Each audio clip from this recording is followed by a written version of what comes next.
And that has knock-on effects, because the knock-on effects is there's lots of produce that comes from Ukraine. That's having a knock-on effect in the region. Much of the wheat that comes from Ukraine goes towards providing, being used for bread in the region as well. So that has a knock-on effect on cost, and that could lead to problems with stability. So everything matters, everything is interrelated, and we need to make sure that respect for international law is universal and applied universally. So one of the obvious concerns about the region is about justice for Palestine. And I'll be going to the West Bank and the occupied territories in a few weeks' time, and it won't be my first visit, it will be my third visit there. And I will see, the last one was in 2019, and I want to make sure that I understand what's going on. There's nothing quite like seeing what goes on to make sure that you understand and are able to make a difference. So I'm looking forward to that visit at the end of May, and I'll be able to be better informed about what's going on the ground. But every time I visit the region, I'm struck by how vital it is for the international community to do so much more than it's already doing in relation to human rights and international law. And Your Excellency, you've highlighted the issues around children. There was a report produced by Save the Children about the impact of children who are detained in military courts, but also the way they're treated. And that's very much something that I raised when I was in Israel just a few weeks, well, last week, when I met with members of the Knesset. I did raise the issue about military courts and how children are treated in those courts, and I'll continue to do that. Only by asserting those human rights can we properly achieve justice for the Palestinian people and Palestine itself. Now, I know that everyone in this room supports a two-state solution, and one that delivers a viable Palestinian state that delivers freedom for the Palestinian people, along with a viable state of Israel as well, and a thriving state of Israel. As David mentioned in his thing, Labour deplore all forms of discrimination faced by Palestinian people, as well as the occupation, and we will continue our opposition to the illegal settlements, the evictions and the demolitions.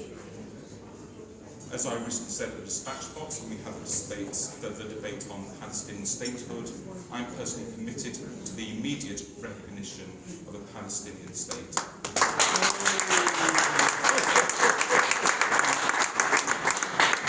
I do not think that a meaningful peace process is viable without this recognition.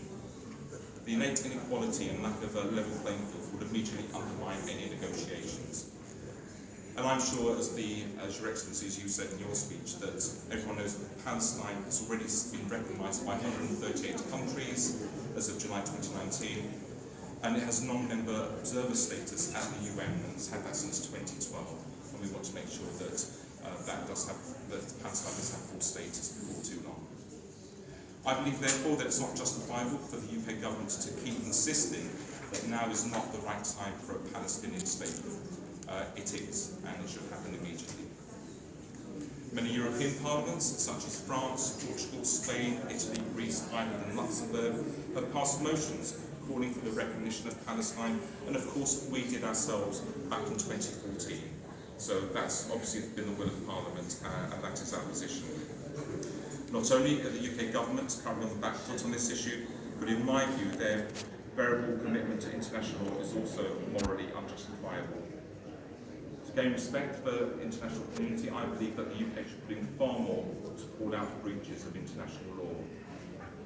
The settlements, for instance, are a gross infringement and are a barrier to peace. And ultimately, the UK government seeks to pick and choose when it takes international law seriously or not, and it will be taken more seriously on the international stage if we make sure we have proper respect for international law. If we have the moral authority, we have to be consistent in our principles, even when it may be difficult for us. So international law, in my view, has to trump every other consideration when it comes to dealing, not just with Palestine and Israel, but with problems internationally in all international situations. So I'll just finish by saying this. There are many Israelis who I've met who are strong supporters of the idea of a Palestinian state, not least because they believe it will help Israel's long-term security to have a viable sovereign state of Palestine rather than the toxic instability that currently exists. And this moderate left-centre grouping are people that we believe the Labour Party should be listening to and cultivating links with in any steps towards peace. No community is homogenous, and any community has a huge diversity of views. But I believe we need to foster links with all those in the world who value human rights and international law. In that way, the next Labour government can begin helping with the long journey towards peace and justice for Palestine.